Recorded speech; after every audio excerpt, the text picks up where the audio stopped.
From the Diary of Anne Frank, written by Anne Frank.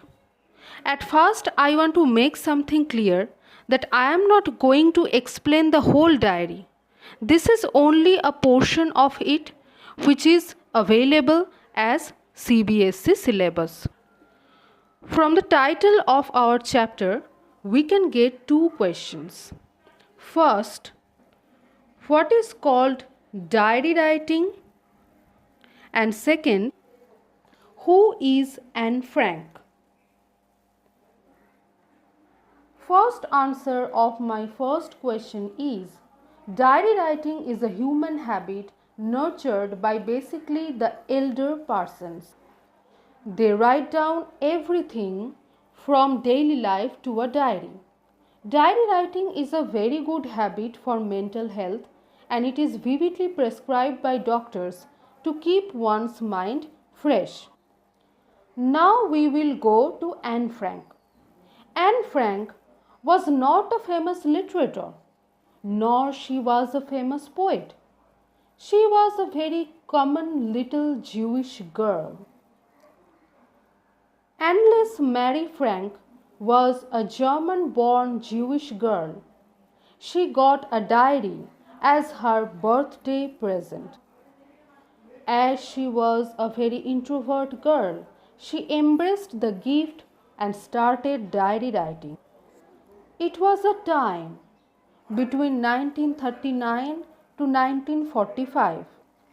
Adolf Hitler and his Nazis were ruling over the Germany.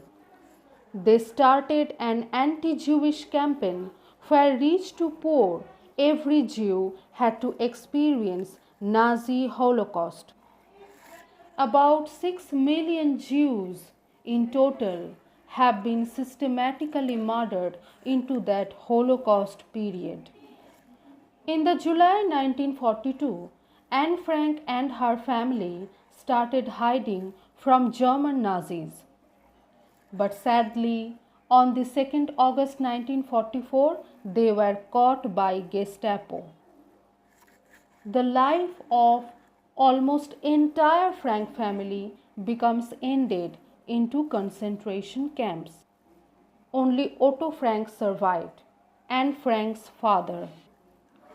Finally, Otto Frank found out the diary which is written by his younger daughter and published it as a Holocaust reading. Now we will start the chapter. Who is the speaker of this chapter? Obviously, Anne Frank is writing diary. Therefore, Anne Frank will be the speaker of this chapter. Now let's begin. Writing in a diary is a really strange experience for someone like me. Generally, diary is written by someone who is quite elder, a person like our mother, father, grandfather, grandmother, uncle, aunt, etc. But Anne is quite young to write a diary, quite immature to write a diary. Therefore, she says, writing a diary does not actually suit her. Not only because I have never written anything before, but also because it seems to me that later on neither I nor anyone else will be interested in the musings of a 13-year-old schoolgirl. According to Anne, nobody will read her diary in future, even not she, because she thinks her writing will be very silly to read. Well, it doesn't matter. I feel like writing and I have an even greater need to get all kinds of things off my chest. Finally, Anne Frank decides to write in that diary because she wants to express her deeper thoughts which she can't express to anyone. Paper has more patience than people. This line is a very important line in this whole chapter. If you want to express your own thoughts, you need somebody to listen. And it's very sad that there are few people who listen you properly. People want to say everything, but to listen, nothing. That's what the reason behind the habit of diary writing.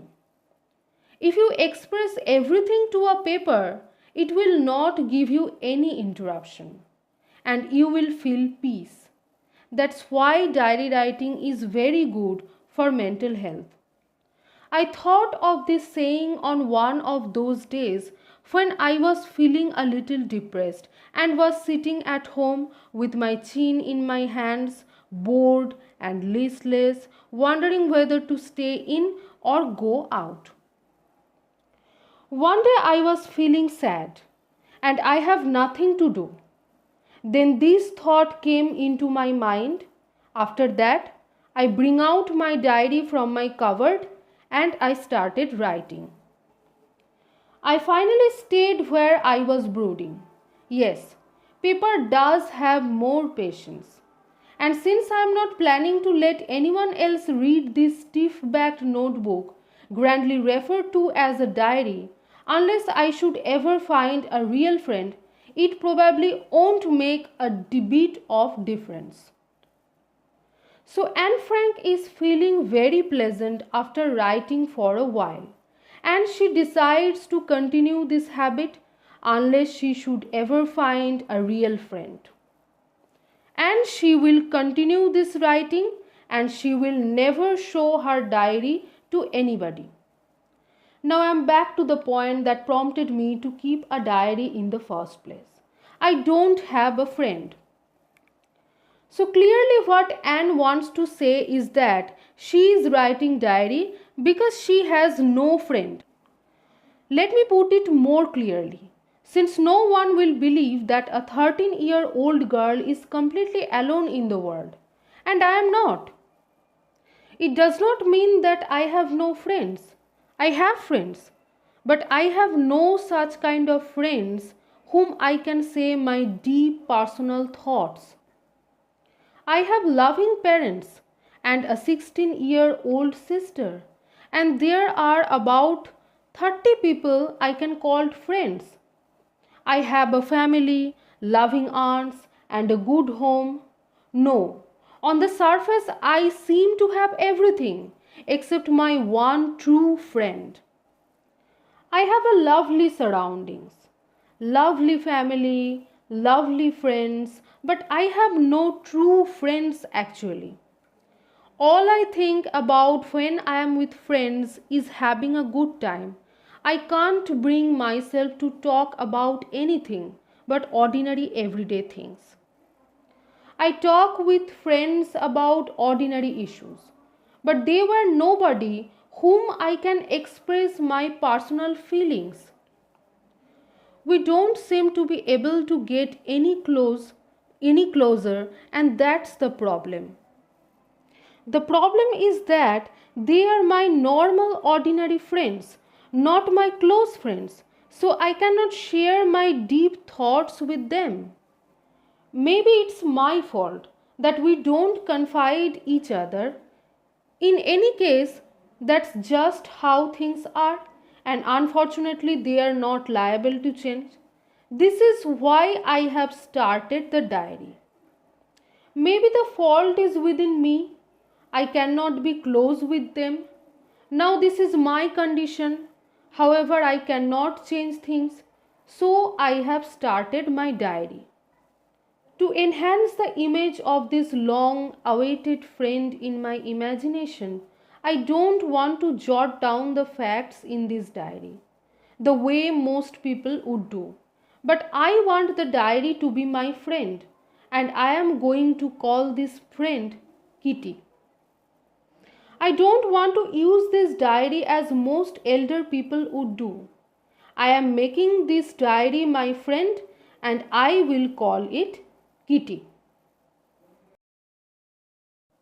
Since no one would understand a word of my stories to Kitty if I were plunged to write in, I would better provide a brief sketch of my life, much as I dislike doing so. Anne Frank is treating her diary as her new friend. Even she named her Kitty. So definitely it's her duty. to introduce her with her family, and she is doing so, but it's very boring job according to her. My father, the most adorable father I have ever seen, didn't marry my mother until he was 36 and she was 25. It is clear from this sentence that Anne Frank loves his father very much. And here she is talking about her father Otto Frank and mother Edith Frank. They had a long term relationship, but they married until their age developed to 36 and 25. This proves the honesty of father Otto Frank. My sister Margot and I was born in Frankfurt in Germany in 1926. I was born on 12 June 1929. I lived in Frankfurt until I was 4. My father emigrated to Holland in 1933. My mother Edith Hollander Frank went with him to Holland in September, while Margot and I were sent to Aachen to stay with our grandmother. My sister Margot was born in Frankfurt in Germany in 1926. I was born on 12 June 1929. Anne Frank is setting the plot from the beginning. The whole family lived in Frankfurt, Germany. Emigration started when Hitler came to power. The family decides to shift in Holland. Otto Frank and Edith Frank went to Holland to set their new house, leaving behind their children Margot and Anne to their grandmother to Aachen. Margot went to Holland in December and I followed in February, when I was plunked down on the table as a birthday present for Margot. At first, the parents took Margot to Holland and then Anne joined with them. They presented baby Anne Frank as a birthday gift to Margot. This was a unique introduction between two sisters. I started right away at the Montessori Nursery School. I stayed there until I was 6, at which time I started in the first form. In the sixth form, my teacher was Mr. Cuperus, the headmistress. At the end of the year, we were both in tears as we said a heartbreaking farewell. Margot and Anne's elementary school was Montessori Nursery School. As you can see, Montessori is a German word and definitely the students were German. At that time, Adolf Hitler declared that German schools are not for Jew students. So Margot and Anne had to say goodbye to that school, and at that time Anne was reading in her sixth form. In the summer of 1941, Grandma fell ill and had to have an operation. So my birthday passed with little celebration. Grandma died in January 1942. No one knows how often I think of her and still love her. The birthday celebration in 1942 was intended to make up for the other, and Grandma's candle was lit along with the rest. Anne Frank's grandmother fell ill and she had to go through an operation. Finally, grandmother died in January 1942. Anne Frank was very sad. She loved her grandmother. In her birthday, the whole family spent memorizing grandmother. The four of us are still doing well, and that brings me to the present date of 20th June 1942 and the solemn dedication of my diary. Anne Frank is saying, that's what happened before today. That's how the things going on. Today's date is 20th June 1942. Anne Frank got the diary as her birthday present and she is happily writing in it. Now, I have divided this chapter into two parts. I am concluding the first video. The last part of the chapter will be coming soon. Thank you very much for listening the first video to its end. I will try hard to bring the next video as early as possible. Thank you very much for listening.